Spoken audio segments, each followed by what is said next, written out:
What's up, Legion? It is I, of course, Steve Zapf here with my boy Hound. This is I Still Call It a Lariat. We are a pro wrestling podcast, in case you couldn't tell. But we have a lot of stuff to talk about today, a lot of stuff involving AEW, a lot of stuff involving NXT, wrestlers being released, wrestlers being injured. But first and foremost, Hound, how you doing over there, buddy? I'm doing all right. Thank you for asking. I wish Mother Nature would make up her damn mind in New Jersey because it was 30 this morning. And it's going to be 74 tomorrow. So this forever cold is just worsening. But other than that, spectacular. Just getting worse. Just going to keep getting worse. It makes you feel any better. Mother Nature can't seem to make up her mind in Florida either. So. Yeah, but at least you know what's coming your way. It's just pissed off Mother Nature. Mine's just kind of throwing a temper tantrum. It's like actually being in a relationship. I don't know what I did wrong, but she's hot and cold every other minute. Somehow it's my fault. Did you bring her aspirin? That is, you can say that. Haha, you don't have a headache. I know that trick well. All right. First and foremost, always, we are going to talk about the nonprofit organizations that we help out with and we support.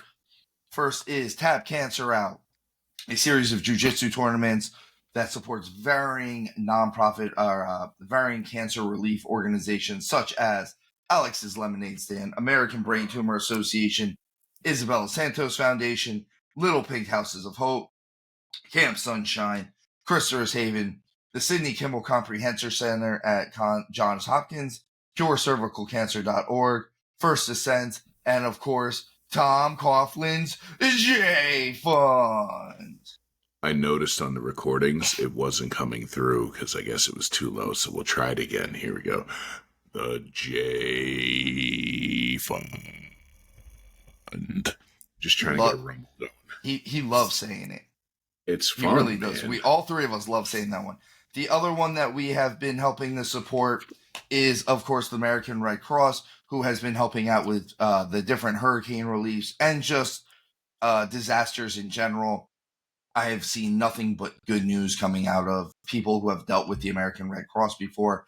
And folks, all of these people are left destitute. They're left with nothing. Please, please, please help out. And again, a lot of these sites, it's not just a matter of donating money. Sometimes it's even about donating your time. Some of these have volunteer situations that you can help out with. And like we said, sometimes it's not even about it's not about what you donate. It's just the fact that you donate sometimes. Whether it's food or jackets or your time or any of that stuff, it helps everyone. And I know that this is a sentiment shared by all of us. Me, Showtime, Hound. If they've been on the show, honestly, I think anyone that's been involved with our show shares this sentiment from us.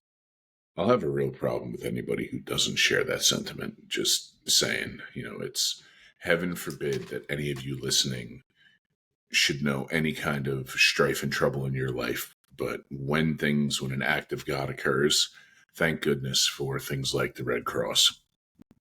Thank goodness for the places that are doing this cancer research. And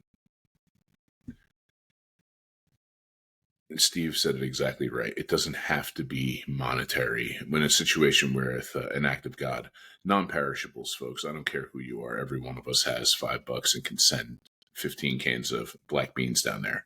It's, we all have clothes we're going to get rid of. Just send them. Nobody's going to be picky and be like, oh my God, it's not designer. No, they'll be happy to be warm. Yeah, just you got some extra hoodies or any of that stuff. They'll take them. Trust me. Other news coming out of our show. We are quickly approaching our 50th episode. It's going to be huge, guys. For those of you who don't know normal statistics of podcasting, the average podcast doesn't go past 10 episodes. And there's a lot that don't even go past 3. We are at 50, and we are at 50 quickly. I'm loving the fact that we have been able to make this happen, that we have been able to make sure that we just keep going just with everything. So, Legion, as always, we thank you. Thank you so much.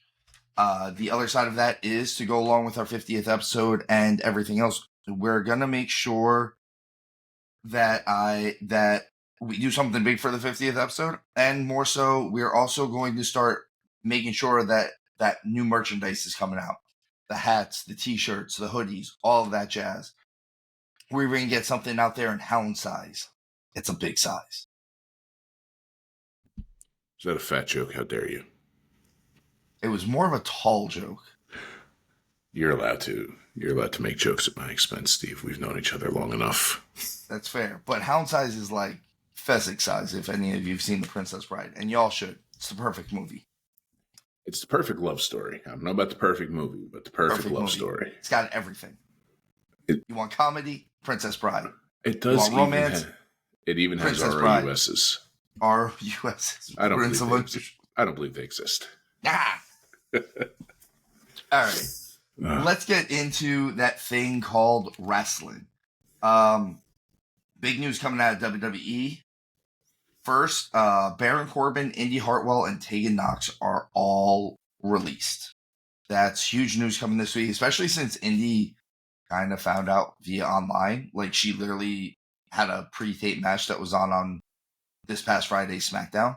So there's that. I've heard Corbin's not so much a release as he's just not having it. His contract was up, and this was the time that it was coming up. So I think they just let his contract go, and the other two are actually full-on releases.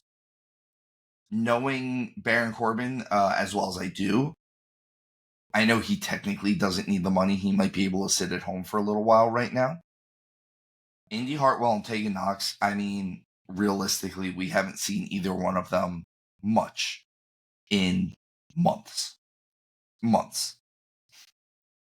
And Tegan Knox is the ultimate catcher of the injury bug. I hate to say it like that, but at some point, if you're going to keep getting hurt, unfortunately, a team has to cut their losses sometimes. What are you thinking of that? Of those releases, Mr. Hound Dog? I mean, ultimately, man, this is a business at the end of the day. Like, if we take anything personal out of it, I know, you and I, not so much involved anymore with the being talent side of things more. We just kind of are ancillary and kind of doing our own thing and discussing our thoughts, feelings, giving some predictions and, just podcasty type deal things. But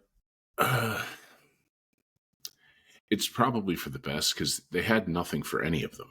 So nothing. There also comes a point where, like, what are you going to do? Just enjoy nice catering at every show and then have to make these towns every week?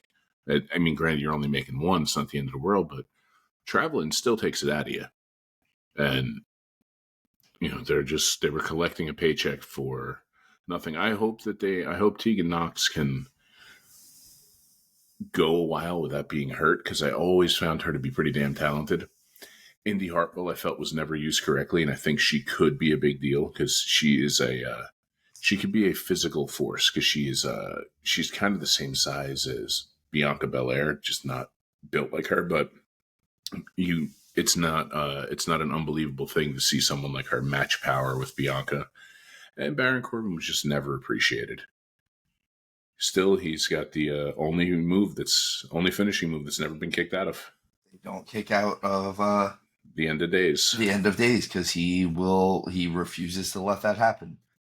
Indy Hartwell, I think, would do really well in TNA.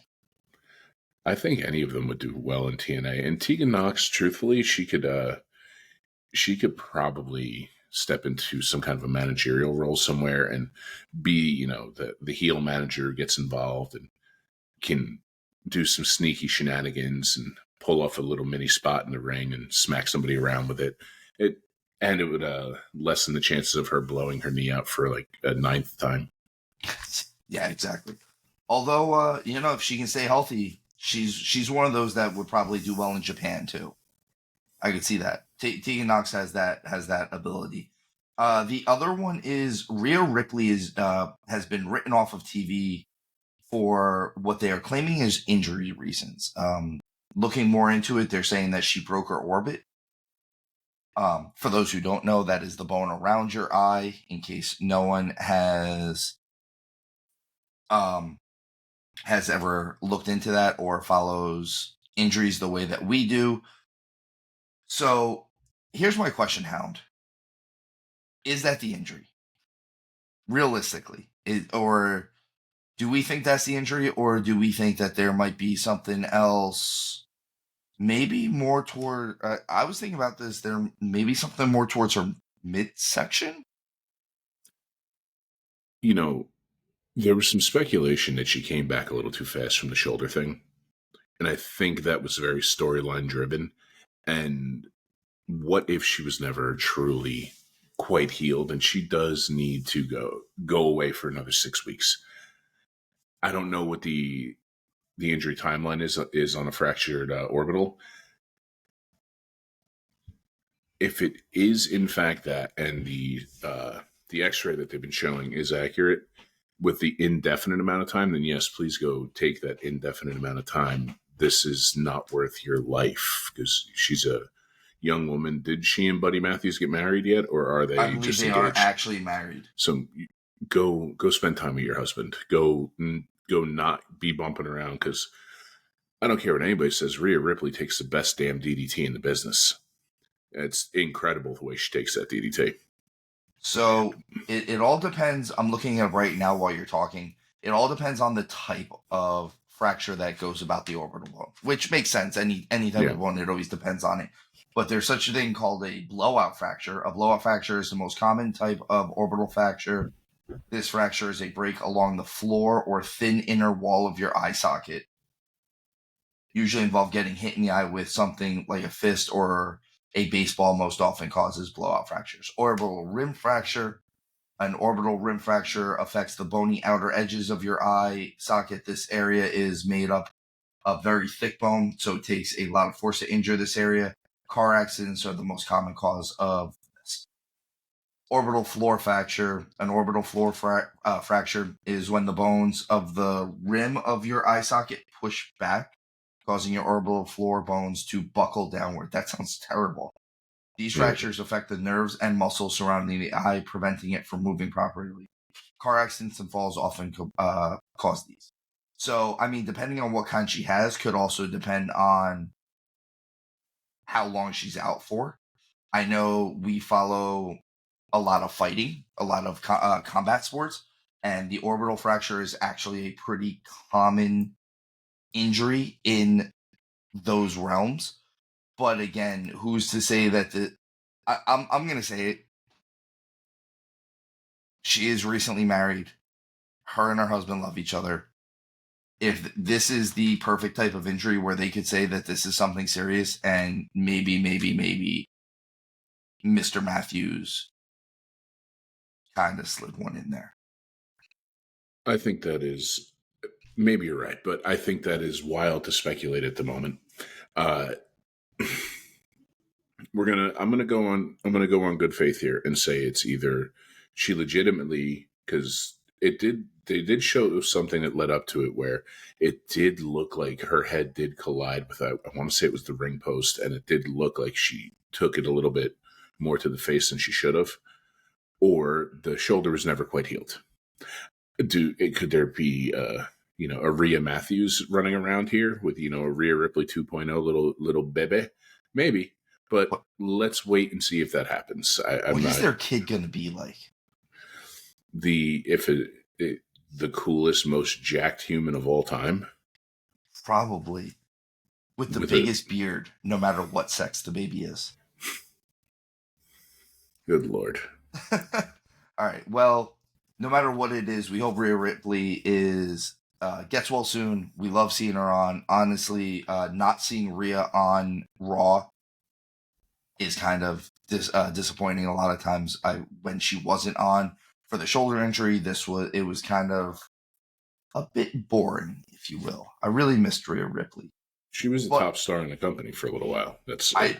In Roman's absence, she's been the top women's wrestler, but in Roman's absence, outside of Cody, and again, Cody is, he's the quarterback. He's this. He's the John Cena. He's the Captain America. Yada yada yada.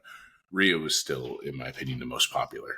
Maybe not in merch sales, but if you talk to people, that's the person they were the most excited about. I completely agree with that. I consistently think that Rhea Ripley could possibly become like an action movie star and take over all of those roles that like Gina Carano used to have. But with that, let's get on to another part of WWE, and that is this week's NXT.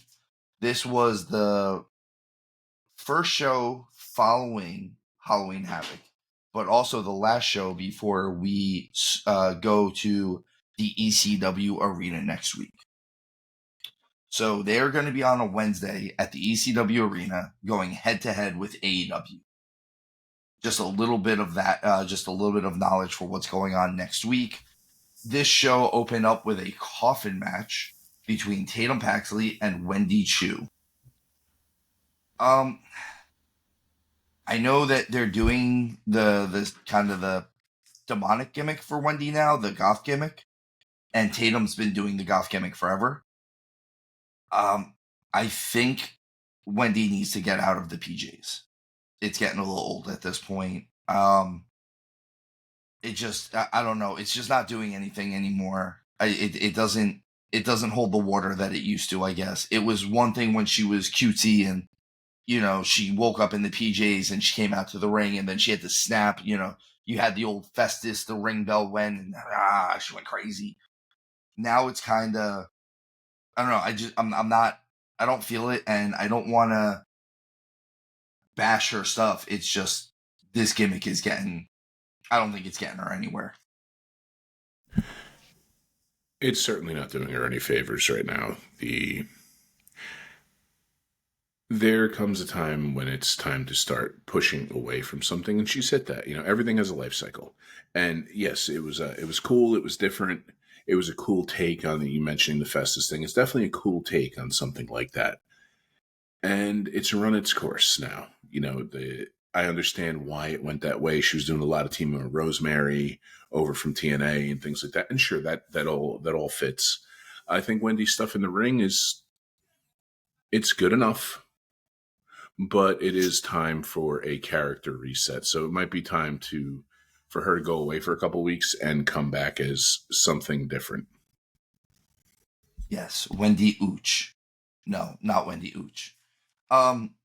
All around the match was okay. Again, I say okay. I felt like for this being a coffin match, it felt a little soft hitting, and I've had that feeling on some matches lately that they should be a little bit snugger. I guess it is the word I'm looking for. I'm not sure if that's really where I'm going with this, but it just seems like this was, and to go along with the gimmick saying that it's like, I feel like the coffin should be more the gimmick than anything else. So getting other stuff involved almost pulls away from the coffin, which is supposed to be the biggest part of the match. You get a kendo stick, you get this. Wendy pulls out her stupid pillow filled with Legos, which, don't get me wrong, stepping on Legos sucks. I'm tired of some of this stuff. I'm tired of the comedy in it, though. With this match, you didn't need that comedy spot. You didn't need a body slam on Legos. And like I said, I don't like the PJ gimmick, so I definitely don't like the pillow at this point. I give this match like a C-. Realistically, it might even be a D+ at this point. Like, you passed, but you could have done a lot better with this. The comedy spots, I look at them a lot of kind of in the same vein as the ultra-violent stuff in a certain capacity. There are times when it's wonderful, but it has to be the right time. Who was that gentleman from New Japan? He was in all of the G1s, chubbier guy. He would always undo the turnbuckle protector. You know who I'm talking about, right? I know who you're talking about. Not Gato. Gato's the British dude. Oh, I can't think of. Well, whoever it is. See, everybody, you knew what you were getting with his stuff, and it was very formulaic. And even though 85% of his matches would follow that. It had a certain charm about it. And when it would seem that that charm was wearing off, he'd go get squashed. And he'd go get squashed a bunch of times. And then all of a sudden it would bring the charm back. And now I'm not saying we need to do that to people, but we can do something silly every once in a blue moon. Just like we can do something where somebody goes flying through 9 tables that are on fire on piranhas in acid. I'm in. I'm not, but who in AEW is doing this? Who's stealing this gimmick? Darby. Darby with the actual... And Darby's the one taking it. Yeah, it's the actual You're Dead match. Because that's what's going to happen. Yeah. It's like, how am I going to take this bump? Face first? Duh. Like... Right into the piranhas. Oh, Jesus Christ. Just flipping his own switch. But it's... And obviously I'm being hyperbolic there. But yeah, there's definitely a time for it. And it's very well received. But it is time now to stop with... We're starting to head towards Royal Rumble time, which means we're heading towards Mania season already. As crazy as that sounds, it's honestly not that far away. So it is time to have everybody get their game faces on. I totally agree with that. Let's move on from that. The next thing we get is a Trick Williams in-ring promo. I'd really like to see Trick do something where I know it's his thing, but I think I know where you and I keep disconnecting from Trick a little bit, and I think I finally figured it out, pinpointed it, if you will. Even when he's supposed to be serious, he's still Trick. I need something where he has to kind of abandon being Trick Williams. Like, he needs to almost abandon the whoop that trick. Like, he needs to be able to run. I'm hoping this thing that he's doing with Ridge Holland right now eventually turns into something very, very serious. I want to see serious out of him. I want to almost, like you have to almost pull all the comedy out of him at this point. Like, you can get the whoop that trick after the program is completely over, but you need him to be serious up until he's beaten him cleanly at least like once or twice. You saying that the way you did just kind of helped align some of my thoughts. So I want you to think back to, and you saying like he's still just Trick. Well, let's think back to when he started coming to prominence. He was the hype man, the also man for Carmelo Hayes. Here's the thing. I don't believe anybody in the back has done any kind of character development stuff with him. So, until you said that, he's still the number 2 man, the hype man, and he's the champion. And there it is. And I've been saying his in-ring work stuff is great. I'm just not connecting with him when it comes to promo stuff. It's not believable when he says it. Like, if he's saying, oh, I'm going to kick your ass. And I'm like, sure you will, pal. Like, and, walking away chuckling. Whereas, like, William Regal telling me he's going to kick my ass. I'm like, I don't know what I did, sir, but I'm apologizing to you and everyone you've ever met. Like, I will buy you an ice cream cone, sir. Yes. An ice cream corn. 100%. And ice cream corn. I don't know what that is. So, like I said, I just like to see a situation where he has to get serious. And I think that's where, like, the disconnect is for you and I a little bit. Like, I feel like until there's this point with you and me where we don't realize what it is that has us until we realize what it is. And then we realize it and we're like, oh, yes. Because one of us will say it and the other one will be like, oh my God, yeah, this is one of those situations where we just needed one of us to realize it. Because it happens with you sometimes where you'll say something and I'm like, thank you. That's what I couldn't form the words of what was bothering me about something. I think it's a serious situation. You need them to be serious. I love that Bubba Ray Dudley comes out. I love that he makes it seem like he's not going to do this. I like the tease, the foreshadowing of, are we going to get Bubba and Trick tag teaming at the ECW arena? Because we should. Because do you know who he is? Oh, man. I like something that Bubba said in that, though, where he was, he said respectfully, I'm going to say no because it's not my time, essentially. And I appreciate that, even if he's going to do it. I appreciate that, and that's a huge nod from the generation that came before, saying, I think you're in good hands. I think we are in good hands, rather, with you. But you're talking about the serious Trick thing. This might be the simplest way to do it. Truthfully, I think he needs to become a heel. I think that's going to be the mark of if he can be serious. Like something almost soul crushing, like him laying out Bubba Dudley in the ECW arena out of nowhere with his trick shot knee.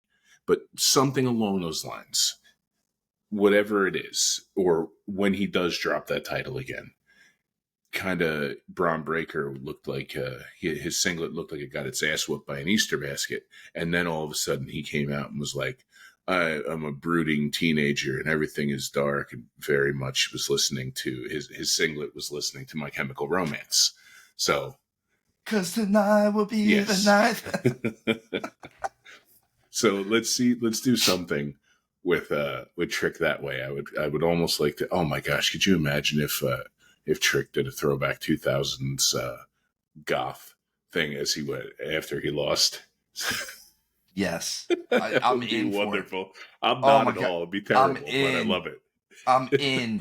Bring me in. I'm not in, but I'm in. We get a little bit of a backstage thing here with RVD and Ava, where they're talking about that RVD's going to definitely do something at the ECW arena. That doesn't surprise me. Hound VD. I don't think that works the same way. No, Hound does not have VD. Hound does not have VD. Oh, Jesus. I'm sorry. Penicillin's a hell of a drug, though, buddy. So we get a little bit of a face-off between Nikita Lyons and Kalani Jordan during this to set up their match later on in the evening. We get a phone call with Tony D'Angelo as Sean Spears and his protege are trying to set up their match. And he says, "You're interrupting my phone call. Go away," basically, which is kind of very, very much the Godfather thing to do. We are all aware of who Tony D'Angelo is talking to, right? There's only one person. It's clearly Tracy Smothers. Oh man, I'm interested to see what they do with this Tony D'Angelo thing, because I always like the idea of them doing some kind of a more modern mafia gimmick, and it did seem like they were going to be the butt of the joke far too often, and it seems like at least for this time period, he's not the butt of the joke, and I want to see what he can do with this time. I keep saying I think this needs to get a hair more serious than it is. Like, he needs to, I think this gimmick needs to go full heel. You need to stop caring about the family. You need to be worried that the family is going to start just beating people relentlessly. Like Obafemi probably should have been the face in that whole feud, because Tony D and the rest of the family should have been smashing cinder blocks on his knee. The only issue is that is too close to Bloodline-esque, and they've still got that whole thing going. So I understand the reason why, and that could very well be a very conscious decision backstage. Well, and you can't do a Rocky theme if they're heels. Well, I mean, which by the way, quick note on that: while I was driving today, I saw a white Lamborghini. Said Lamborghini had all types of Italian flag stuff on it. All I could think was, "There's no easy way out." who was that? Robert Tepper? That song? I think so. I hate to. Okay. I was at the gym this morning, and Steve's known me a long time. There's a word for my musical stylings, and that would be polyamorous. I legitimately listen to everything. I was going to say eclectic, but okay. And it went from I was on the treadmill, and the song from Bash in Berlin was playing, the Electric Callboy and Baby Metal, Ratatata, right into a song from Rocky IV, In the Burning Heart, just about to burst. So that was my morning at 6 a.m. It's perfect. Easily what was my favorite match on this card, and I'll have to wait until we get the rest of the week done. I think this might have been my favorite match of the week. This has a very strong possibility of making match of the week. Yeah. See, you don't get that all the time. And that's Lexis King versus Charlie Dempsey in the NXT Heritage Cup match. I like that this match has different rules. I like that you have to do 3 rounds. I like that I have written here the first suplex that Charlie Dempsey hits Lexis King with to get that first pinfall is nasty. It just looks wicked. And I can't even describe it. It was like a reverse dragon suplex. Yeah, it was like, was it like a tiger suplex? Like he had him hooked under. I don't even remember, but it was, and like Dempsey's bridge on these suplexes, man. Like, it was the final form of the Taz plexus. It's really what it was, because I can't put my finger on it precisely what it was, but kudos to Dempsey and Lexis King, because the just the skill the two of them had to be able to work together to pull that off the way they did. Just that one move alone says so much about the talent those two have. It basically just verifies what we already said, is that these two guys might be as good, if not better, than their legendary fathers. Yeah. Which, if we're saying it about them in the ring, when your father is William Regal and your other father is Brian Pillman the first, I guess it would be senior. We're saying something, because I lived my life thinking about junior heavyweight stuff because of Brian Pillman and Jushin Liger. I remember, oh my gosh, they opened the Halloween Havoc in the 90s, and it's one of my favorite matches ever. Pillman and Liger. Yeah, they opened up Starrcade 92 as well. Yeah. Or I'm sorry, Super Brawl 92. Yeah, they opened the Halloween Havoc, and I think they opened the Starrcade as well, the two of them. And I remember, my gosh, wasn't there a time too when Pillman was feuding with Ultimo Dragon, when Ultimo Dragon had 9 billion titles and they were just setting the world on fire? I think it was right at the, or I don't know. I don't know if they brought Ultimo in yet. I know Pillman leaving was kind of like that transition in for some of those cruiserweight guys. The Benoits, the Malenkos, the Rays. So I don't know if they ever got into it. I'm still a big believer that if Pillman never hurts his ankle, man, he would have been a world champion. Yeah. He might have actually been the biggest star of the Attitude Era. Yeah. Yeah, you're not wrong.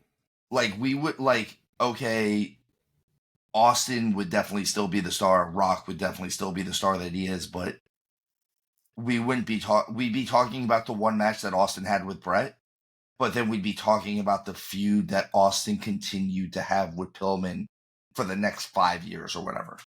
Yeah. The Austin Pillman thing, I remember I was really starting to get deep back into wrestling, and the home invasion angle with the gun and everything else, that legitimately freaked me out. Yeah. Because I was the look in Pillman's eyes, I was like, does he know he's not supposed to shoot him? Please tell me there's no bullets in that gun, because I'm not sure what he'll do. We do get a quick preview right after this of the match that we're going to be getting next week at the ECW Arena. So it's going to be Jada Parker versus Lola Vice with Dawn Marie as the special guest referee. I'm in for that. Obviously. ECW original right there. And then, Hound, your favorite match? Overwatch, right? Overwatch Muscle Mommy? Yes, Overwatch Muscle Mommy, Zaria. She debuts in a squash match against Brynlee Reese. The only thing I have to say against Zaria is the same thing that I'm saying against everyone lately, and I need people to stop using the spear so damn much. Yeah, I mean, my goodness, people kick out of the spear. If you're going to do it, at least do a gore. Nobody's ever kicked out of the gore. No one has ever kicked out of a gore. That's the whole problem right there. No, that was a spear. Yeah, see? I was going to say, no, they definitely haven't. Like, facts, sir. Rhino said it. And I take everything he says as gospel truth. Right. So anyway, this is why we take so long to record, folks. Sorry, it's because we look at each other and it doesn't matter that we're 1,000 miles away. We get the giggles sometimes, and I don't apologize for this. This is who we are. This is what you listen to. I'm only speaking facts. I mean, that's true. Rhino does speak the gospel. After the match, we get Fatal Influence, and Cora Jade and Roxanne Perez all come out to basically jump Zaria as a welcome to NXT party. She is eventually joined by Kaylani Jordan to help.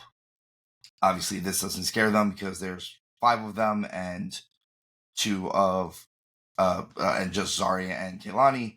Then Steph Vicker and Julia come out, and they're like, well, we still have you outnumbered. And who comes out? The Juggernaut, baby. Jordynne Grace. And I love Jordynne Grace. And with her officially on NXT, we might be able to say that NXT might have the deepest women's roster in the world right now.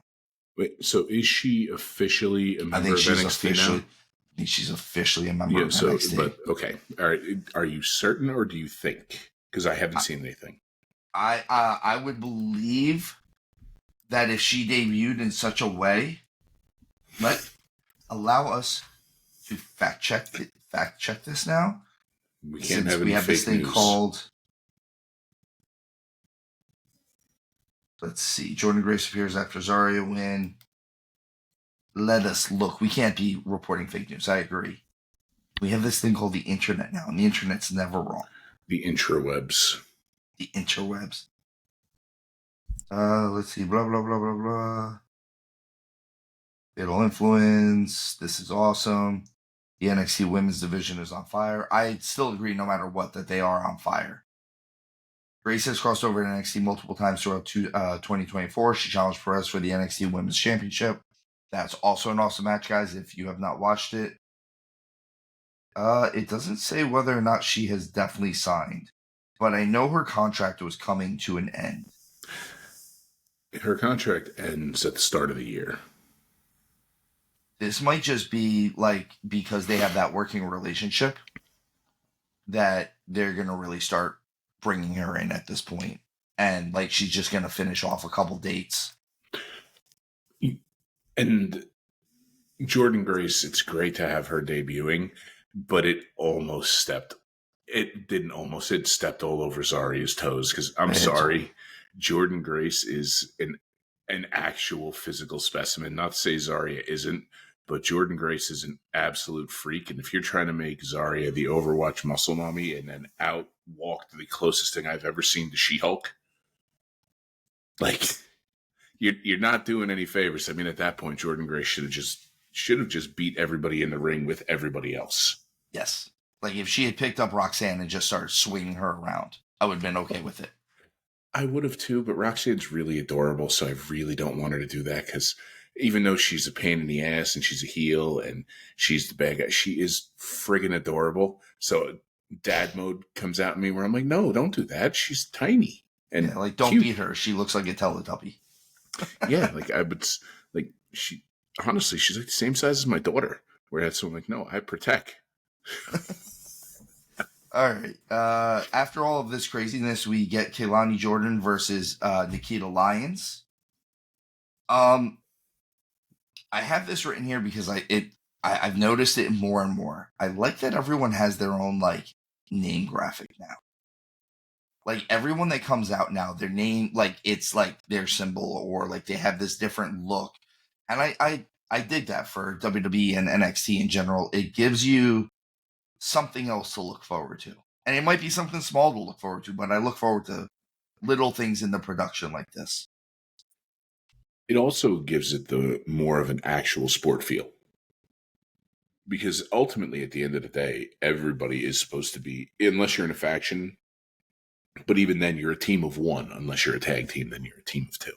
But you should have something that differentiates you, you know, the little whatever it is about your name, whether it's written in script this way, or if somebody's name happens to be a palindrome spelled the same, like forward and backwards, or something with it like that. It's a good subtle touch, and it's a kudos to the marketing and the design team for spending the time and doing that, because it does give it, not that WWE was lacking credibility, but it does add like another layer of real, if you will.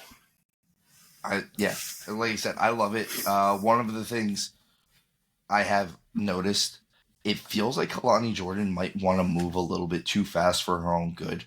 I think the athlete in her doesn't know how to slow down sometimes, and she might need, again, she needs that old uncle to come back and smack her in the back of the head every so often.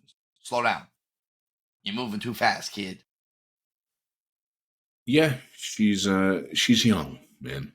And that's the thing. She's young. I think this is something, again, that can be fixed. I think if this is what my complaint is about Kehlani Jordan, it's something that's so easily fixed. You just, again, remember, I know you've done it too. You tell the guy in the ring, hey, before you go to the next spot, count to 3. Yes, but you've known me long enough to know how true this is. If somebody started rushing a little bit too much and I had to slow everything down, whether they wanted it or not, they were either getting hit with, they were being forced into bumping to a clothesline, or I was going to attempt to peel the skin off their chest with an overhand. No one ever bumps to your lariat without them wanting to. Oh, I did. Coming for you, Takeshita.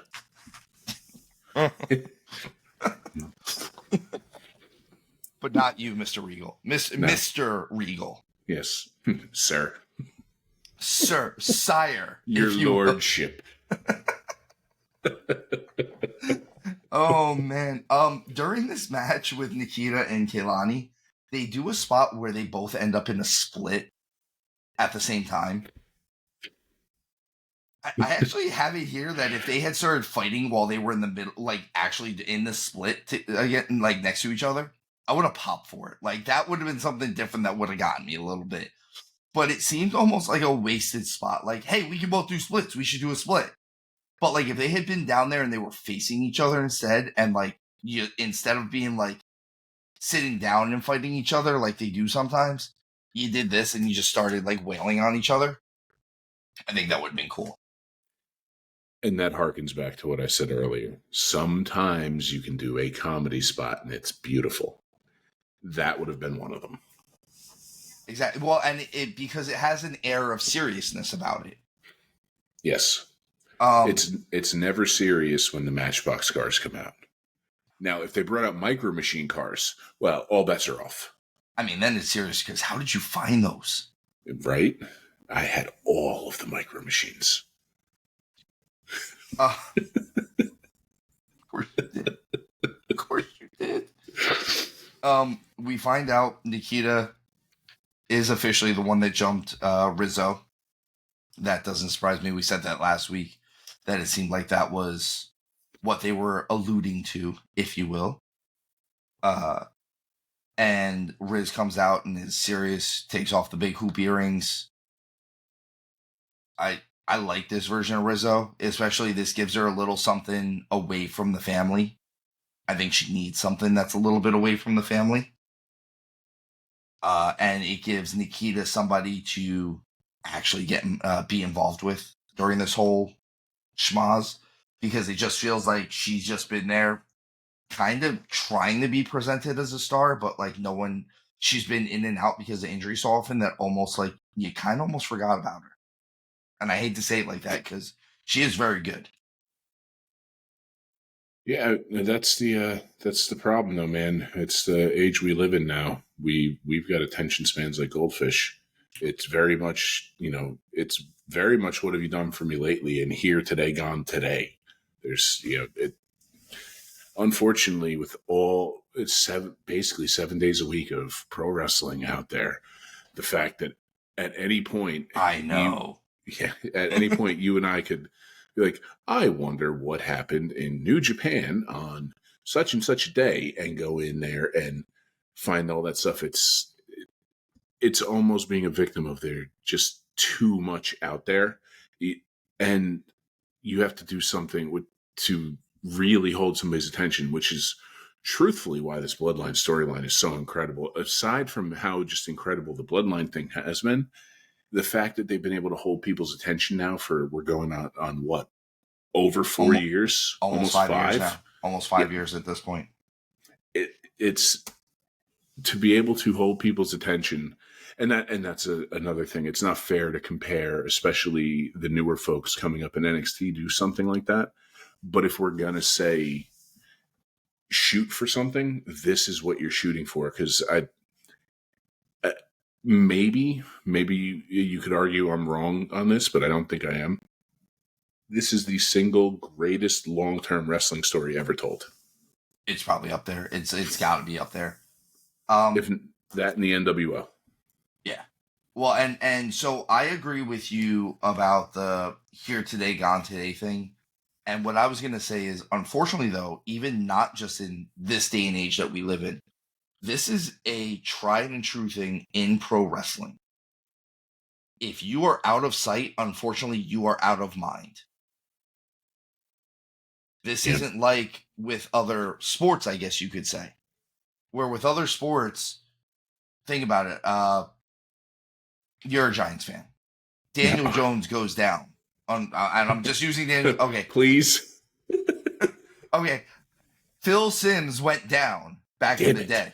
Son of a bitch. And you're counting down the weeks until he's back. Yeah. Victor Cruz back in the day, if he went down, you were counting down the weeks until he came back. For me, I'm a 49ers fan. Brandon Ayuk getting paid all that money and then going out on a torn ACL. I'm like, well, it's almost not even worth counting the days until he's back, because it won't be until next year. But other sports, you count down the time until a member of your team can come back because you want them back there. Wrestling, because of the entertainment aspect, if they're not there, unfortunately, the machine moves without them. So, and then another comparison, and I see where you're going with this, and I think this is one that might mirror it a little more closely. I want you to think of any kind of combat sport, because that does become a one-on-one thing, becomes, solo entity thing. Well, the champion's in there. Let's look at Alex Pereira in the UFC. I think he's a light heavyweight champion right now. I think he's a light heavyweight champion. He's the 205 champion. He's an anomaly in how often he fights. But more often than not, at most 3 title defenses a year. Granted, Pereira just wants to fight every 12 minutes and just seems to knock everybody the hell out. Even with a broken foot. Which is funny because he took that fight on short notice because the guy who was supposed to be fighting had a broken foot. Shama. No, but so here's a prime example of the here today, gone today, out of sight, out of mind thing. If you're purely a UFC fan, you kind of don't know what's going on with Francis Ngannou right now. Yeah. Like we do because we follow that stuff. But at the same time, if you're not really, really following the fight world and all you're following is UFC, you know Conor McGregor's there, you know things are going on with him, you know John Jones is about to fight Stipe, you know all of this stuff, but you don't know what's going on outside of that world. Oh, but let's get back to the NXT world where we get Ethan Page in the ring and Ridge Holland comes out and joins him. And we get Bubba Ray Dudley coming out to basically educate them. Because Bubba Ray Dudley is that guy. He's that dude, if anyone's wondering. I don't want to fight Bubba Ray Dudley. And I know we've talked about this before. This is one of those things where Bubba's accent comes out. and I feel like every time Bubba's New York accent comes out, you know things got real. The lines got blurred a little bit, yes. And not to mention the fact that the guy just, he is sitting on a hair trigger and he is a few French fries short of a Happy Meal.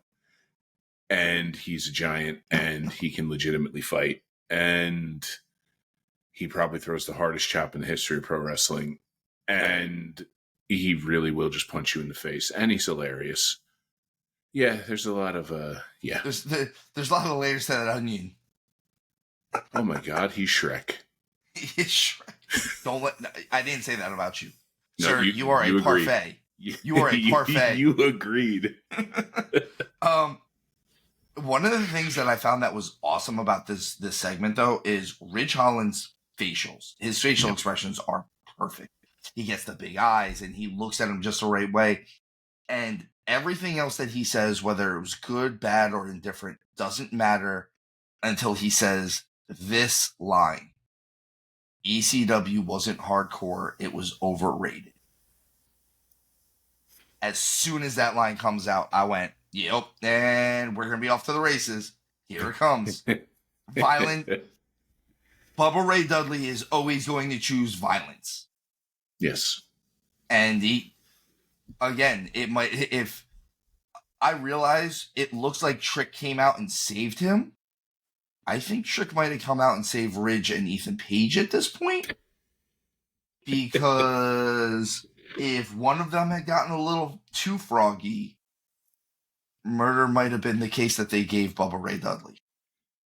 So when that was happening, because of what was said, I was brought back to one of my favorite Bubba Ray moments ever. And at the time, I can't remember which Uso he was beating the crap out of, but the microphone caught everything he was saying. He's like, and this is for your stupid uncle, and this is for Rikishi, and this is for The Rock, and this is for your 87 cousins, and this is for your ugly aunt. And I was waiting for him to go in on Ridge Holland with that. So I was like, come on, give it to me. Oh, man. Your 87 cousins. Your 87 cousins. And it's with the New York accent. This is for your 87 cousins. Your mother's ass hurts. Because you know he said that. He was like something hit. He was like, oh, your mother's ass hurts. You've been in Florida too long, my man. That was bad. Your sister's ass. Take care, comb your hair. That's the one he always doing. How you doing? Let's get to the main event of the night. We have Fraxium versus Cedric Alexander and Javon Evans for the tag team titles. It was a good athletic match. And I like all the guys involved in this match overall. The problem that I have is that Frazier and Axiom, they're kind of just not memorable. And it could just be the marketing of tag team wrestling in WWE in general. I don't want them not to be memorable because I like them and I like them as a tag team, but they're the reluctant tag team that's still reluctant to be a tag team. You've been tag team champions way too long to still be reluctant to be the tag team champions at this point. The only thing I'll say about it is you hit it on the head. It was the athletic match that you're looking for. They did a fine job. They did a fine job. And Yeah, the there only it other goes. knock I ever have is that Evans needs to eat a sandwich. Yeah. And I mean that. He's like 10 pounds. Yeah, he should put an extra piece of cheese on it. Yeah. Just one. Like uno mas cheese. So Wesley comes out, gets involved. Jesus Christ. I was trying to take this serious for a second. Wesley gets involved, and Cedric Alexander gets left all alone. This is kind of proof that they just don't care about Cedric Alexander. Oh my gosh, Cedric Alexander. F this guy. Cedric Alexander is very much in the same boat Ricochet was in. He just forever looking up, going, "Well, why?" Cedric Alexander would be better served, honestly, going to AEW. Maybe. And I don't know. I don't think they have. I don't think they have a very good relationship either, though. AEW and Cedric. Probably not, but I think that he would fit in well with MVP and the Hurt syndicated. I mean, he was part of the original Hurt business, so yeah, I could see that. And I think that I'm pretty sure Lashley would smack the hell out of him to keep him in line. Yes. And if he didn't, Shelton Benjamin would. And if he didn't, MVP would. You're spoiling things, but yes. So end of the match. After the match, by the way, Frax team keeps the tag team titles. They shoot to backstage, and Wesley and Javon Evans are still in a shoving match. And RVD comes out and says, "I think I know what I want to do next week. See you guys next week."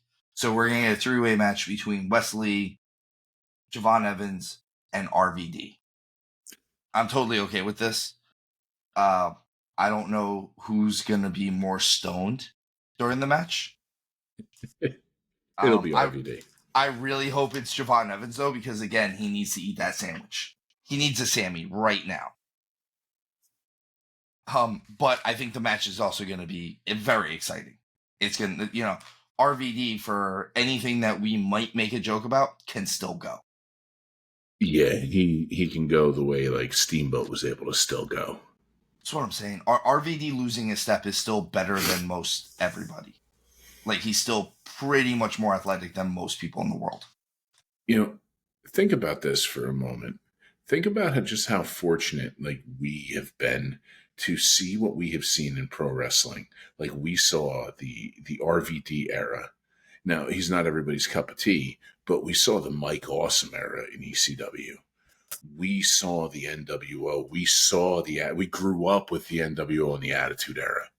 It's, man, we've seen some cool stuff, man. We've seen some cool stuff. I did a list one time of, just off of one show that I went to as a kid, the legends that I saw on this one show. And mind you, the show was WrestleMania 4, which is quite literally panned as one of the worst WrestleManias. I look at it through rose-colored glasses a lot because I was there. But on one show, I managed to see Ted DiBiase, Don Morocco, Ricky Steamboat, Greg the Hammer Valentine, Tito Santana and Rick Martel, Hulk Hogan, Andre the Giant, Randy Macho Man Savage, Demolition,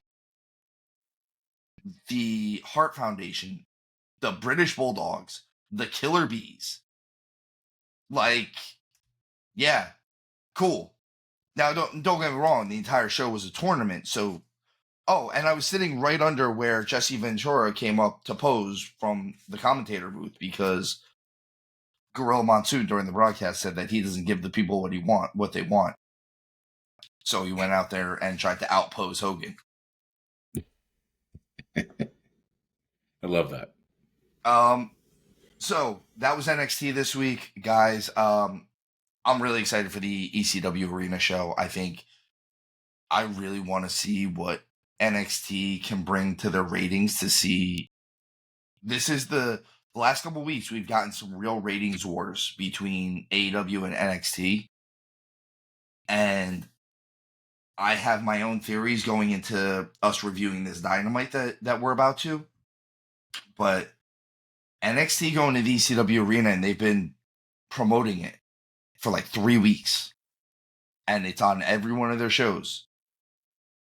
It's going to be on Wednesday. It's going to be on Wednesday. It's going to be on Wednesday. Everyone knows that it's going to be on Wednesday. So let's see if they can get some ratings over there, because I actually do want to see what the final count is going to be between the two places. I have a genuine fear because AEW, and again, anybody who's been listening, we've been harsher on AEW than other places, deservingly so. But, and I've been making it a point to say I'm still rooting for them. I'm genuinely worried that AEW is starting to kind of, the ship is righting a little bit right now. And I'm real worried that this is going to be a rogue wave coming across and is going to undo some stuff. What's the line from WrestleMania 17 when the NWO was hot? Sullivan looks at Nash and goes, "You feel that?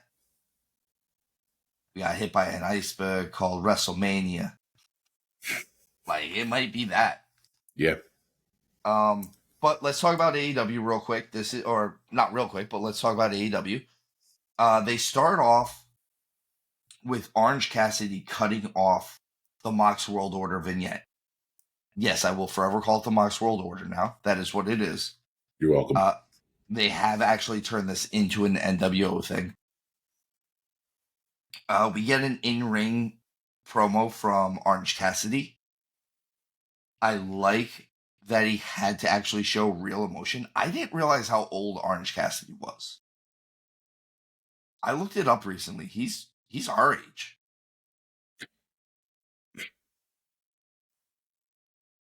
And that's not to say that that's old.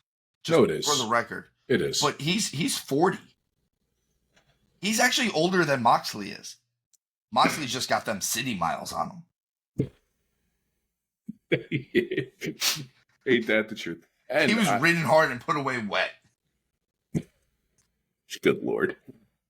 You know, I've read somewhere that eating a couple of oranges a day makes your skin look more youthful. It makes you look younger, and he is freshly friggin' squeezed. So he you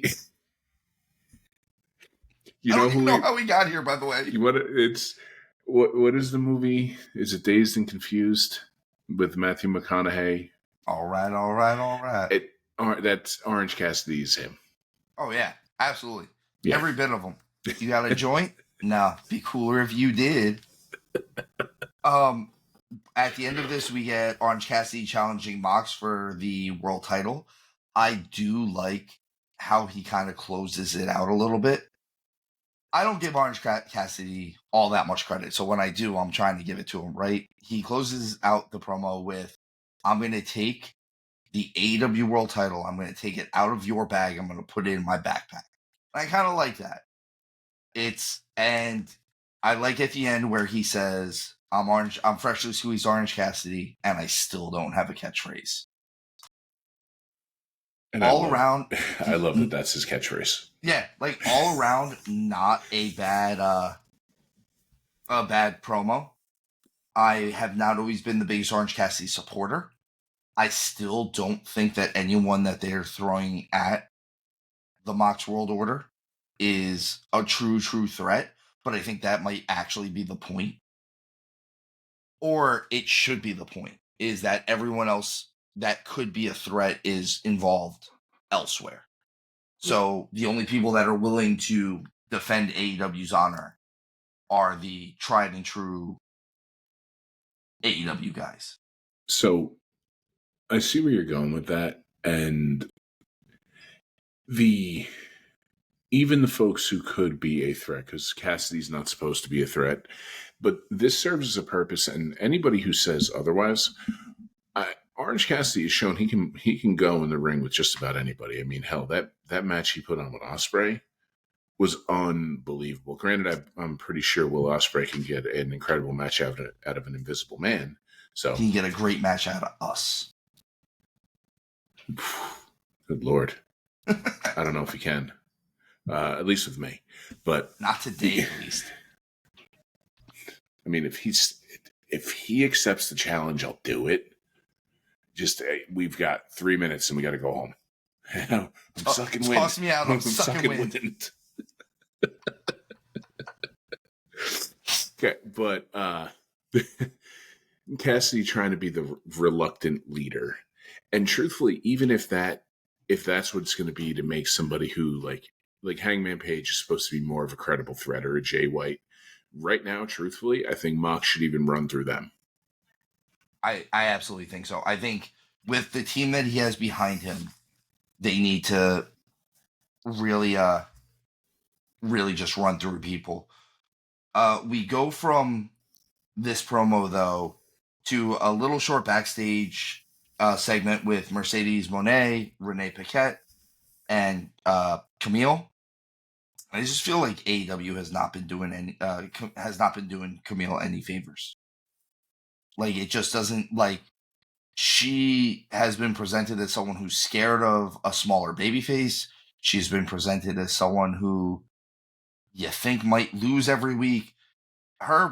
She shouldn't be dropping down to one knee yet. Like, there should still be months where she's just going and going and going and going and going. And it's just, it's I don't know. Again, we can use the China syndrome. She should still be just muscling everyone over. She shouldn't be anywhere near Chris Statlander on this show.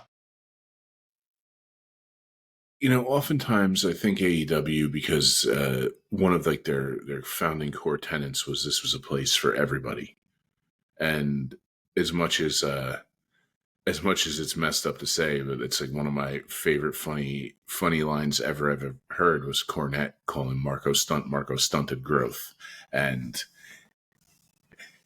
they forget that if you have a monster, the person who is 100 pounds lighter, while yes can win, at no point can dominate. And they're not doing Kamille any favors. And it could very well be that they're just trying to, I don't know, somehow it's to make Mercedes Monet look better. And even her stuff just isn't landing for me. Hasn't for a while. I'm not a huge fan of Mercedes Monet. I do like Kamille normally. I do like Chris Statlander. I would prefer if this was over the TBS title and it was those two feuding over this. Yeah. But that's me. That's just me, and it is what it is. You know, again, Legion, if you agree with me, let me know. If you don't agree with me, let me know also. I want to know why you're behind Mercedes or why you're behind this feud, because I'm not seeing it. Like, we flip-flopped Chris Statlander into a babyface role for what appears to be no reason. Someone else who's in a babyface role who I didn't think that was going to happen. We get Adam Cole versus Buddy Matthews. Before this match even started, I was really excited about this match. All I could hope for was that this was going to be a wrestling match. I will say this. I am very big on the aesthetics of wrestling. I am very big on the idea that you should look like a champion. You should look like a main eventer. You should look this part. And even if you can't, you should be doing your damnedest to do that. I asked my lovely wife today to watch this match with me, who has no wrestling knowledge whatsoever. And I showed her Buddy Matthews and I showed her Adam Cole, baby. And I asked her, in your opinion, which one of these two guys should be the world championship contender? And I think we all know who the answer was. And I hate to say it like that, but especially with the amount of injuries that Cole suffered lately, maybe, I never thought I'd say this, but maybe Vince wasn't wrong. Maybe Vince was right and he should have been a manager. Like, he's spent more time on the shelf in AEW than he hasn't. Yeah. Cole is somebody who is able to get his character over everywhere, heel or face. His in-ring work is very good. It's not even just good. It's very good. It's very good. I agree. And you can be somebody who is kind of a beanpole skinny like him. But if you're going to do that, and that's the thing, as somebody who myself and anybody who is listening and has not seen it, I am a large gentleman. I have lost a considerable amount of weight, but the journey is not complete yet. So I will never, ever bash somebody for their physical appearance. But if you're going to be the top guy and you're going to go out there, and God bless you for having the confidence to walk out there in your underwear. Like, cool, man. That's awesome. It's cool for you. I'm wearing a shirt. I'm Kevin Owens in it. Like, we're going to hide all of we're going to hide how many pizzas I've eaten in my lifetime. But we're going to hide everything. Yes, including my face. But if Cole just turned himself into somebody who was just toned, it's fine then, because he's got everything. He's a good-looking dude. He's great on the mic. He can go. The only thing holding him back is either don't gain a pound and just go do what you need to do to just slightly trim up and get some bicep veins, or pack on 15 pounds of muscle and look at how much different you'll look, kind of thing. And he'd probably be healthier. He probably wouldn't get hurt as often if he had that extra muscle on. Like, he'd have that extra padding on things. Yeah, well, and here you go. If he were to make his body look like Zack Sabre Jr.'s, because they're built the same, just height difference. Yeah. Yeah, but Sabre Jr. is one of those people, because maybe Adam Cole has that thing where, like, maybe his muscles are super long, and so it's hard to do that because that's what Sabre Jr. has. But Sabre Jr. at all times, you can see kind of the outline of his abs. And when he's going and he really grabs on something, you do see the definition and some striations and stuff there. And then the rest of the time looks like a normal dude. My real question out of all this, and we'll go more a little bit into Cole, because at the same time, where what you're saying, I understand what you're saying and I don't disagree with you. But at the same time, I could also see Adam Cole very much doing a Bobby Heenan thing. He was an ex-wrestler. He does the manager thing. Occasionally he gets in there and takes some bumps because it's a necessity. But my real question coming out of this match is, why can't we seem to find something to do with Buddy Matthews? No one can. No one has the ability to find something to do with Buddy Matthews. I don't understand it. He looks great. He's amazing in the ring. When he talks, it sounds good. He has that grizzle and gruff to his voice, even though he has the Australian accent. I think his gear looks phenomenal. I've loved Buddy Matthews' gear since he first debuted that, like, the torn shorts as the best kept secret in the cruiserweight division. And he's clearly not a cruiserweight anymore. But he's in great shape. He looks the part. He does everything right. And the only thing that I could say is a knock on him whatsoever is his name's Buddy. That's not a real knock. That's all I got. Here's the thing. It's back in his time in WWE, he had, what was it, like 2 months where him and Aleister Black essentially fought each other every week. Yep. And anybody who hasn't seen that, anyone who's listening or watching on YouTube, do yourself a favor. Treat yourself. Treat yourself on me with this one. Go watch any of those matches. Why are you not taking Mr. Matthews and having him just go with Shelton Benjamin? Just say, here you go, boys. Have at it for the next 10 years. Yeah. Just let them have a forever feud. And maybe just as a tester, be like, here you go, guys. We're going to let you have 15 minutes. At the end of this, Shelton, you got to go over. But, that's the only advice we're giving you. You guys go out there and do your thing. I'll watch that. You give me 12 to 15 minutes with Shelton Benjamin and Buddy Matthews? Yeah, I'll watch that. Yeah. Or why are we not having him something with Shelton Benjamin? Or even, oh my God, his name is escaping me right now. Shaved his head not to look at Will Ospreay. Kyle Fletcher. Kyle Fletcher. Have him go against Kyle Fletcher. Have him go against any of those guys. He should be getting Him set and up for that Takeshita. international. Yeah, he should be getting set up for that international title. Yeah, there you go. Let him and Takeshita just fight. No. Yes. Things will explode. And then, you know what? And throw Shelton Benjamin for a triple threat. And I know everybody doesn't want some Jamokin, but even there, Jamokin will be...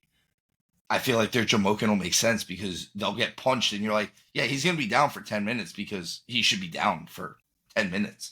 But and if you want to have some more fun with it too, cool. Well, he's a teammate with Buddy Matthews, but Brody King.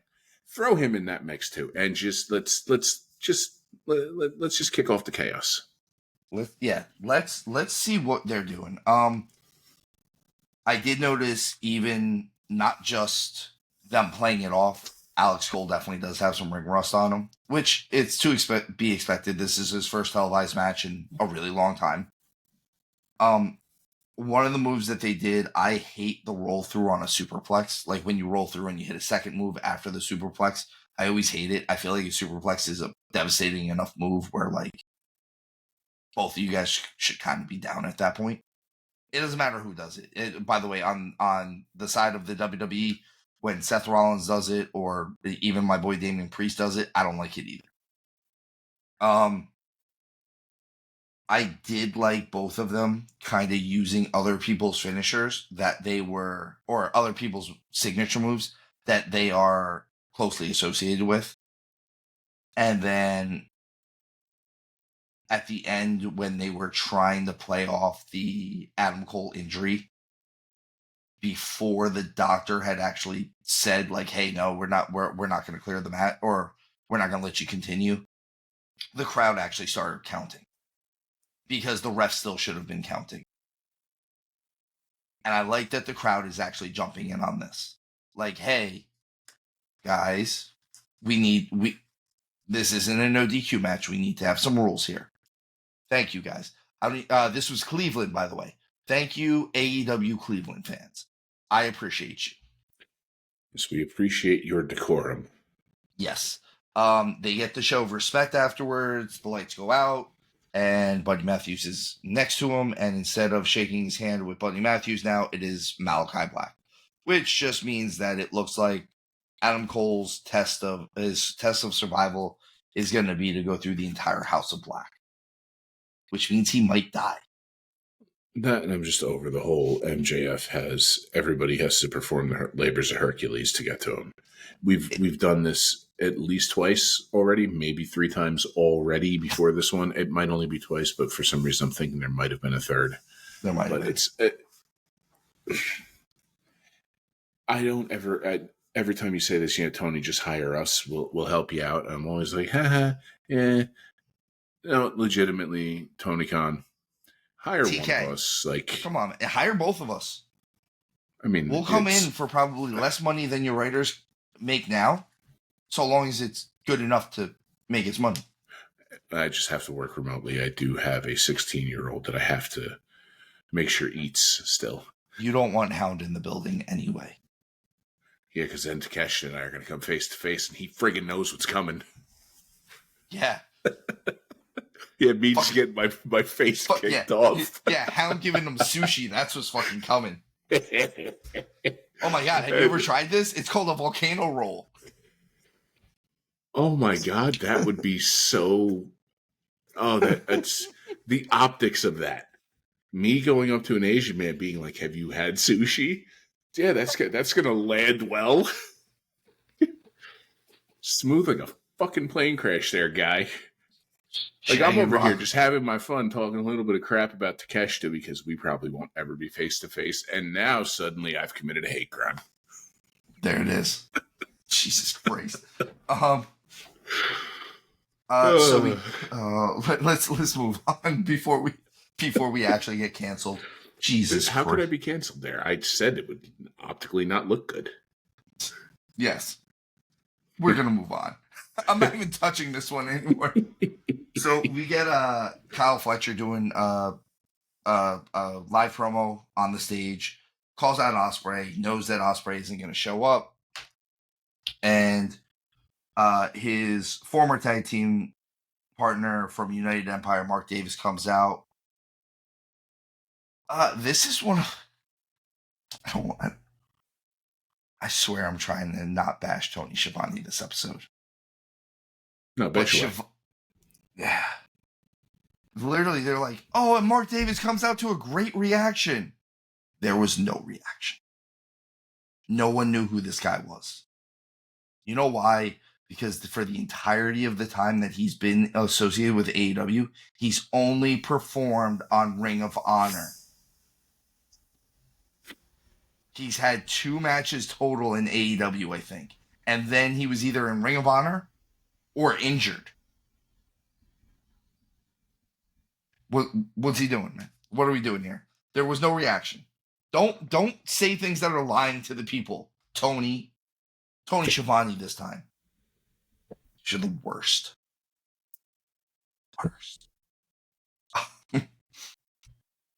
All right. Going on from that, like I said, the promo was kind of short. It did what it needed to do. It got the point across that Kyle still wants him to be part of the family, all that jazz. We then there was a lot of promo stuff on this episode, by the way, because the next thing we get is Hangman Adam Page with a backstage promo.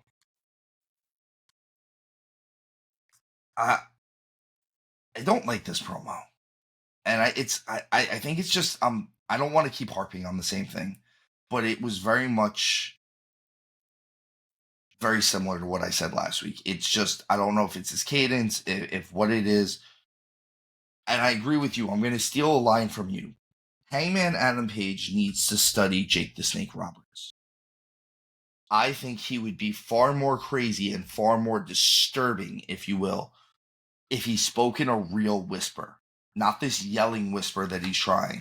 If he spoke in, like, you don't have to yell. You don't have to raise your voice at all. You just need to make sure that every syllable that you want out there has the emphasis that you need. Don't put the wrong emphasis on the wrong syllable. Yeah, don't do that. Don't do that.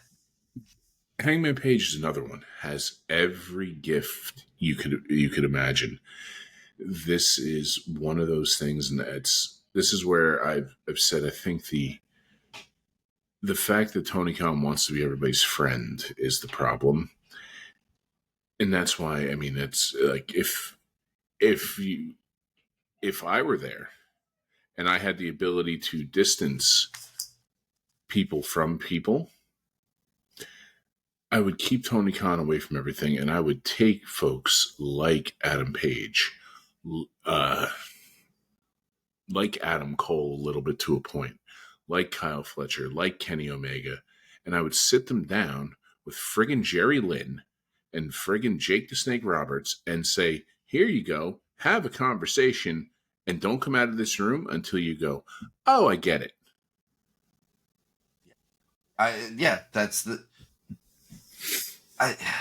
It's people who have everything. He needs to be produced. That's really where it is. He needs to be produced. And I'm saying that because, like you said, he has everything. Yeah. Everything. And I'm not saying this because I don't want him to succeed. I'm saying this one thing that he doesn't seem to fix is going to be the one thing that holds him back from being a complete and utter superstar. Yes. He could be the biggest thing in wrestling if he just got this under control. Yeah, he 100% could be a needle mover for AEW. If all of a sudden, and I say this, I actually kind of say the same thing about MJF. MJF sometimes when he takes himself a little bit more seriously and he's not just yelling and he's not just trying to want to be Rowdy Piper, it works a little bit better. Like I said, I wasn't a big fan of this promo. I think this promo sounds exactly the same as last week's promo, which sounds exactly the same as the week's promo before that, and it's going to be the same issue. And I hate the fact that I'm beating on this, that I'm just going back to this, but they're giving me the same they're giving me the exact same product and expecting me to give them a different answer at this point. Isn't that like insanity? That's like literally the definition of insanity. A little bit, man. We get a Mox World Order in ring promo. He's not lying during his during this promo. This at least, like he's kind of saying stuff during this promo that we've all been saying for years about AEW. So maybe, I mean, I'm not saying he's gonna be a babyface by any means. And like it seemed very much like he was right about to sacrifice Wheeler Yuta.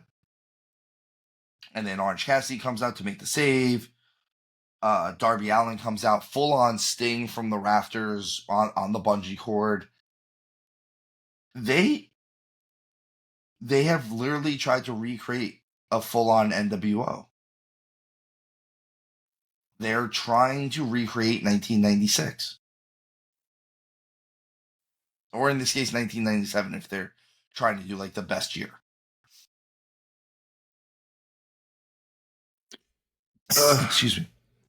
I have no problem with you recycling storylines, but you need to tweak them a little bit here and there.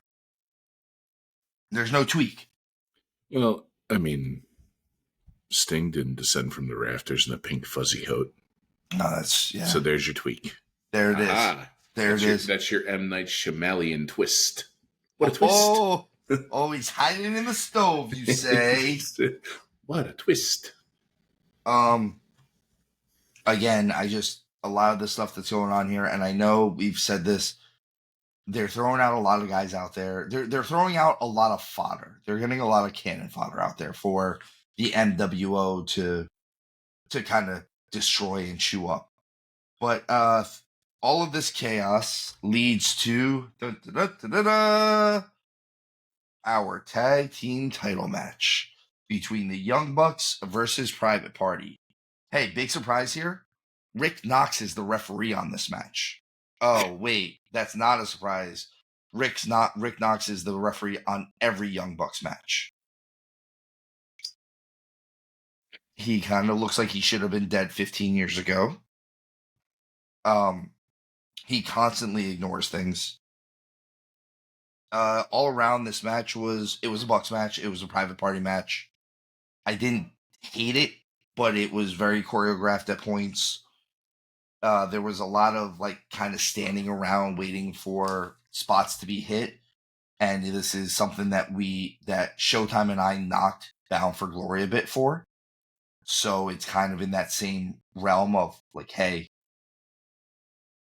if I'm going to knock them. Also, there was no tags in this match. Last I checked, this wasn't a Texas Tornado match. I get it. He's supposed to be the greatest thing to ever come out of Japan. Okada doesn't do it for me, and he hit the weakest tombstone pile driver I've ever seen in my entire life during this match. Like weaker than Taker at his worst. Like Taker's about to go to knee surgery tomorrow. He still hit a better tombstone than Okada did. I think Private Party ends up winning the tag team titles. I think this was good. I think this furthers some of the storyline. At the end of the match, the Bucks give them the respect. They hand them the titles. Here's what I'm going to say to everyone who thinks, oh, that's so cool that the Bucks did it. They did it for themselves. That was more to get them over than it was to show respect to Private Party. The Bucks are about to be on hiatus. And I believe it's like 6 to 8 weeks we're not going to see them. Thank God. And I'm sorry, what I meant to say was thank God.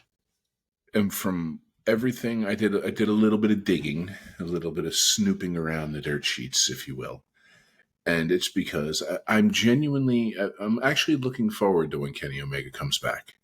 Like I know he's not everybody's cup of tea, and I do think that 9 million V-triggers in a match should probably, KO somebody, if not kill them. Kill them. But I am looking forward to Kenny Omega coming back, and there's a lot of things I read and saw today are suggesting that that's what this is all leading to, is so that way it's Omega is going to come back right around the same time as the Bucks to kind of continue that storyline. And we're going to eventually, because I guess Kenny's starting to feel pretty okay.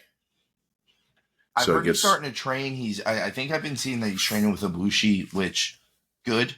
Again, I don't want anyone to ever be hurt or sick or whatever, however you want to consider diverticulitis.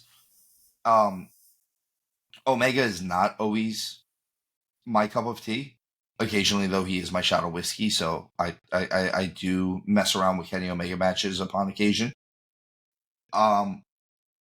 Speaking of one of the matches that I really did like that he had, it's going to be with this next guy, Chris Jericho. The Learning Tree has a promo. I'm not going to lie, I don't know if I like this promo. Like, I can't put my finger on it. I feel like I don't really like this promo, but it wasn't like a terrible promo. It just seemed like a C+ at best. But I think being a C+, I just wasn't. I need more out of Jericho after the last couple of weeks that he's been giving us pretty good stuff. So I think I always say this wrong, but it's like the bias of low expectations or something like that. Jericho had go away heat for a while. Yeah, like and then home. this thing with Briscoe did a lot for him, and the fact that it got people to be like, okay, we tolerate you again now. Don't like you again yet, but we tolerate you again. And now he's on the other side of that. And if he did not find a way to continue riding that wave, he's going to have go away heat again. And it's going to happen fast, and it's going to be more visceral. And I think that's what it was. Is even you'd said it many times, like go home already. Yeah, like one of the best things Jericho ever did was the fact that he'd be gone for a few months. Yeah, and then he'd come back and he'd be hot again, and then he'd go home for a few months, or he'd go on tour with Fozzy for a few months, and then he'd come back and be hot again. He hasn't done that in years. Yeah. Can't miss you if I see you every day. Yeah, I can't miss you if you don't go anywhere. So we get Jack Perry and the Bucks backstage with what appears to be the Bucks tearing up paperwork, like shredding paperwork. I don't know what any of this has to do with anything, and I don't understand some of this long-term storytelling, but hopefully I will someday in the long term, because it's long-term storytelling. And then we get Kamille versus Chris Statlander. Again, this goes back to what we were saying before. Throwing Kamille in this match already is too soon. We're not doing Kamille any favors. It should have been another 4 months or so before we saw her lose or face someone that is of even strength level with her. She should be nowhere near a 50-50 match. No. And that's like I said, we're like 4 months from that. Yeah. We're like the end of the year, the start of next year, we need to start seeing her get in there where it's like, oh, she keeps messing up matches for Mercedes opponents, and now we're gonna get her in there with the Jamie Haters or the or the Chris Statlanders, or like the powerhouses of AEW, where you don't scare me, I'm just as big as you. Or in your case, the Willows. Love her. She is a cutie patootie. Patootie. We get a backstage segment real quick after this match. Last thing. This whole thing is just to set up Statlander and Mercedes. Who Mercedes is just still not impressing me right now. Mercedes isn't not impressing me. It's she's just a lot littler than everybody else, and she wants to be a powerhouse. And that's the disconnect that's not landing. I mean, her matches aren't bad. just finishes are getting flubbed with her trying to do her inverted upside down kick Weird flipping DDT thing. friggin' Stormbreaker. Yeah. So, listen, I've been saying this for basically since we started this show. One of the guys that I say this about is Jesus Christ, Moxley's buddy, Eddie Kingston. Thank you, Eddie Kingston. Eddie Kingston is amazing on the mic. He has a real connection with the fans. And my issue with Eddie Kingston is that he does not play the hand that he's dealt. He wants to have this love, this romance novel to Japan, All Japan Wrestling. The problem is he's built like a mechanic from Yonkers. And I need him to wrestle like that. Dusty didn't wrestle like Flair. Or like the Road Warriors. Or like Sting and Luger. Or any of these other guys. Dusty wrestled in the lane that he was given. 285 pounds of blue-eyed soul, baby. And he wrestled in that world. He stayed in his lane. Sometimes you have to be serious enough to know and take your craft serious enough to look yourself in the mirror and say, I don't live in that world. I live in this world. And I say this just for the record, and I do it with the show every week, and I do it with how we present things. So this isn't like advice that I'm giving out that isn't real. And I'm sorry, Mercedes is in that world where she's not a powerhouse. Yeah. Mercedes Moné is an incredible wrestler. She is. You and I have, and I've referenced it many times, but you and I saw one of the single greatest women's matches of all time in person in the Barclays Center when she and Bayley main evented that takeover. And you had the 4 horsewomen in the ring crying together, like their little curtain call. And the thing is, she's had multiple matches like that. I think she's a Chihuahua where she thinks she can go start a fight with the Rottweiler, not realizing she will get eaten. You know what? I totally see that. That's the actual best way I've heard it put. Immediately afterwards, we get the worst backstage segment I've ever seen. The Bucks are leaving. They're tucking tail and running, and the Mox World Order just beats the ever-loving hell out of Brandon Cutler, who no one has really cared about in 3 years. And then the only thing that I care about this was they involved Christopher Daniels in this. I love Christopher Daniels. I'm glad they didn't beat up Christopher Daniels during this. But it was a bad segment. It was poorly shot. It was poorly performed. I don't know if I said this to you or not. I think I did, but there's going to be a point where Marina Shafir, I feel like she's going to turn around and one of these guy wrestlers are going to punch her in the damn face. She is taking liberties. She's absolutely taking liberties, and there's going to be a point where someone's going to not care who she is. Yeah, look, man, I am no proponent of hitting women, anything like that. But you got to remember that you doing that, and you're now potentially taking money out of somebody's pocket. If Rhea Ripley's out with this orbital thing, it's not a far-fetched thing. She's a trained fighter. She could crack somebody's orbital. And I'm sorry, if you did that and you were going to put me on the shelf for that, you might get an actual one coming back at you. I agree. I don't condone hitting women. But at the same time, some of these people that she's laying into, it's a little bit too much. Yeah, like, I guarantee you she wouldn't pull that with the House of Black. No. Well, she didn't. No, she wouldn't. That's the thing is, and I can't see her pulling that. She can get away with it. I don't think she pulls out with the Hurt Syndicate. No. Which, bringing up the Hurt Syndicate, we get the main event of Dynamite, and that's Shelton Benjamin versus Swerve Strickland. I think this entire thing should have been next week. Yeah.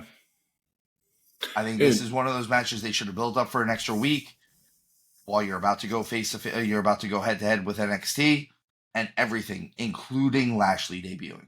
I love the fact that Lashley's there. I love the fact that he just decimated the world. I also love the fact that at the end of the match, when Swerve won, MVP just pulled out his cell phone and they're just keeping the camera on him and he's going, "Yeah, I need you right now.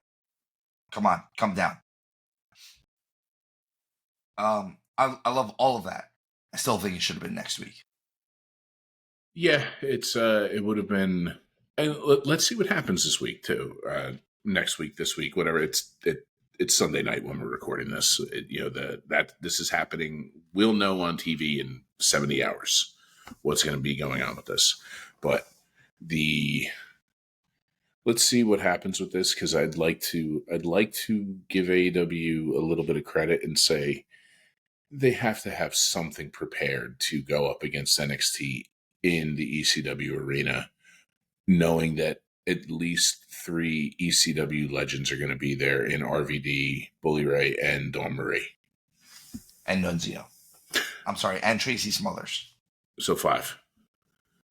I don't expect AEW to beat NXT's ratings at all, but if they can remain competitive enough, that's a good sign for them.